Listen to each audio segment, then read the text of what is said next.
Yeah, it's the Weege Show, not providing a Pittsburgh Supercross preview. We will have plenty of those available right here on this RacerX channel. Like and subscribe. Or don't bother. We don't really push the like and subscribe thing. We just figure if we make cool content, you'll just like it without us telling you to like it. So there's plenty of Pittsburgh preview stuff out there. It is now time for me to tackle a topic that in some ways is even more intriguing than the epically close championship fights in Supercross that will take place this weekend, and that is the potential for wild moves of the 2026 season, what is called the silly season, which is actually some old British term for when Parliament would shut down and they didn't really have news to report, so there'd be speculation as to what would happen when Parliament would return the next year. True story, I think that's where the term silly season comes from. Of course, it's a little weird in this sport because the top deals don't get negotiated in the off-season, they get negotiated right now, and that's why we have to address it. And the Weege Show brought to you by the Honda CRF 450R and CRF 250R. Although those bikes aren't part of a lot of the silly season speculation, Jet Lawrence is going to have a new deal, a long-term deal with Honda for 450. Terms not quite disclosed. They haven't announced it yet, but it is happening. Joe Shiboda's deal is up, so I'm not sure what will happen to that 250 side. Chance Hymas has multi-years. He renewed last season. He's good. Oh, but the potential for everything else. We knew there was a chance there'd be a wild season of movement because most top 450 riders these days run on 2-year contracts, and most of those deals are up at the end of this season. We don't have to go back any further than 2022 to see how crazy it could get. That's the year that Jason Anderson, Eli Tomac, and Malcolm Stewart actually swapped 3 different teams for each other. Tomac went from Kawasaki to Yamaha, Anderson went from Husqvarna to Kawasaki, and Malcolm Stewart rode a Yamaha that year. Does anyone remember that Malcolm Stewart raced for Star Racing, Monster Energy Yamaha Star Racing in 2021? He was like a top 5-ish guy. All 3 of them swapped 3 brands with each other and then finished 1, 2, 3 in the Supercross standings in 2022. Leading to every press conference all season long from January through August to ask them what it was like to switch teams. Switching teams became the coolest thing to do. Now, just because deals are up doesn't guarantee we'll have another year like that, but there are 2 huge pieces of the chessboard, and if they move, then everything around them moves as well. And that's what we'll get into here. I made a bunch of phone calls yesterday on a Wednesday. Here we are on Thursday to talk silly season. Move number 1. Heavy rumors that Chase Sexton could be entertaining or even signing an offer from Monster Energy Kawasaki. Yeah, Kawi is going big. They are paying Jorge Prado well, and now they have made an offer at Chase Sexton. Sexton does have an offer from KTM. I know that there's, of course, always a thought that that brand over in Europe, the HQ, went through financial trouble. Will they be going all in to try to win titles and championships like they have for the last dozen years or so? I have every assurance they say marketing is motorsports. Motorsports is marketing for them. They still want to compete at the high level. I think there might have been a thought that they just re-up Aaron Plessinger. Tom Vial could be due for a 450 deal. I actually asked Tom straight up at Foxborough in the afternoon, do you know for sure that you have to race 450 Supercross next year if you win another 250 Supercross title? And Vial said, yeah, I know that. I've heard Vial shopping for 450 deals right now. I'm not sure if that's just in case he wins this title or that he wants one anyway, regardless. After I talked to him at Foxborough, he ended up finishing last in the mud a couple hours later, which made his title hopes look a little less likely. But I don't think KTM wants to go with a Plessinger-Vial lineup. They want a big hitter. They want to keep Chase Sexton. Ian Harrison told Steve Matthes that. And I've heard even that they might be offering him a little more money than they did in his previous deal. Have a little time out here. I think everyone's always wondering, when we say money, a lot of money, big money, what are we talking about? Well, I don't even know these things for sure, but I can give you a huge window that maybe will give you a little bit of clarity. I would say top-level 450 guy, meaning guy that could win races or a championship. It's generally going to start in just above the $1 million range and then maybe go to about $2.5 million a year salary.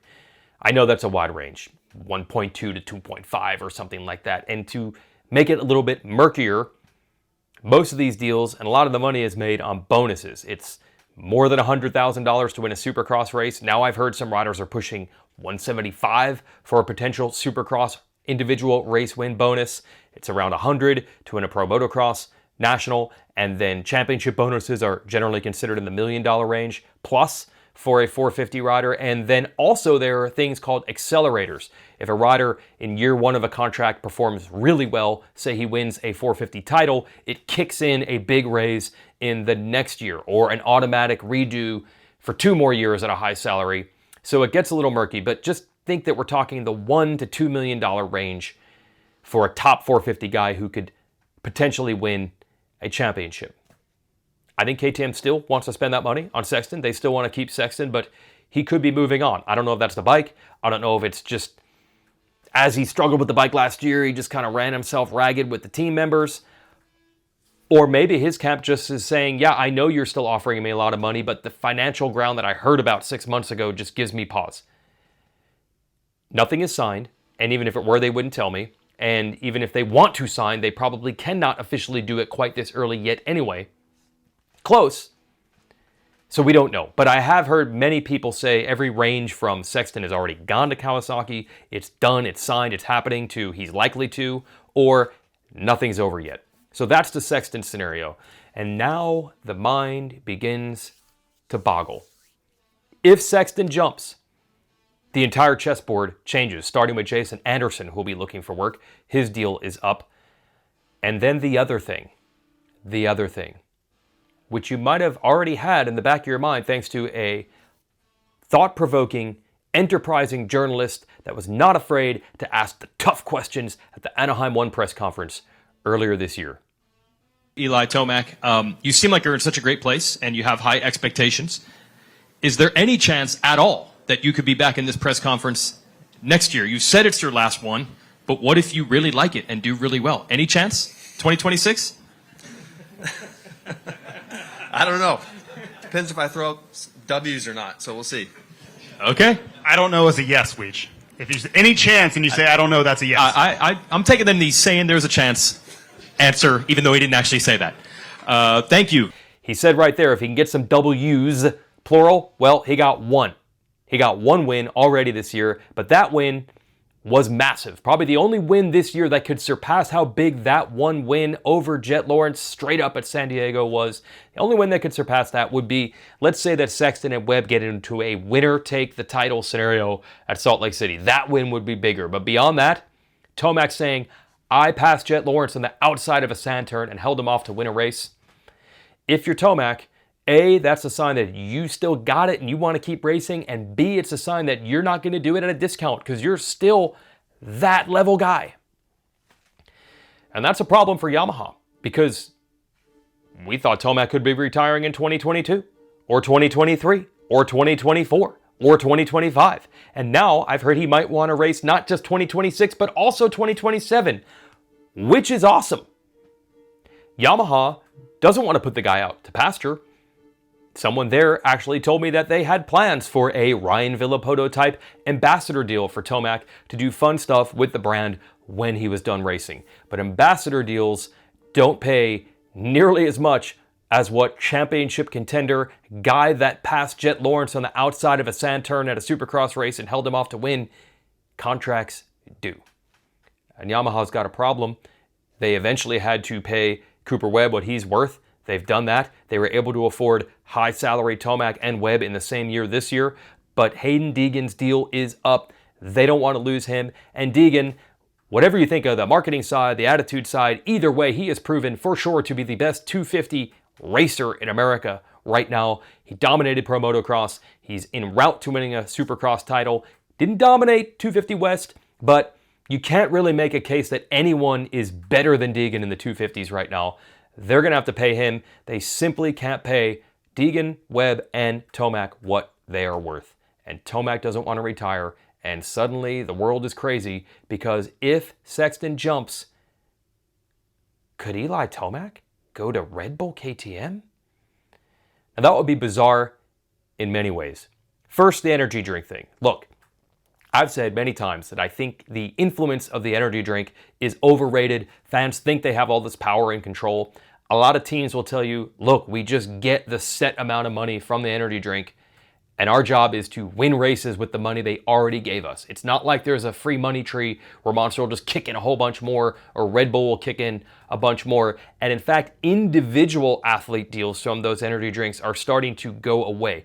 For one factor, Monster spent a lot to renew at a much higher price with the UFC not that long ago. I think they're getting out of the individual athlete on top of their already sponsored by the team deal. Also, loyalty to energy drinks, we've seen guys switch over and over. Yes, Tomac has never been a Red Bull athlete, but situations make for strange bedfellows.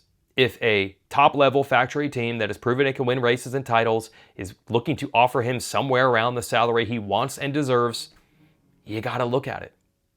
Now, there's one other weird thing about Tomac to KTM, or really Tomac to any team besides Yamaha, and that is his love, chef's kiss, of the cable clutch. KTM is the anti-cable clutch brand. They had a hydraulic clutch on their bikes long before anybody else did. I don't think anyone in their motocross R&D department even probably realizes that a cable style clutch even still exists anymore. So that's not going to happen for Eli Tomac. He'll have to deal with a hydraulic clutch. That's what he didn't like when Kawasaki changed to one years ago. But what other option does he have? Suzuki, they have a cable clutch. Yamaha, they have a cable clutch.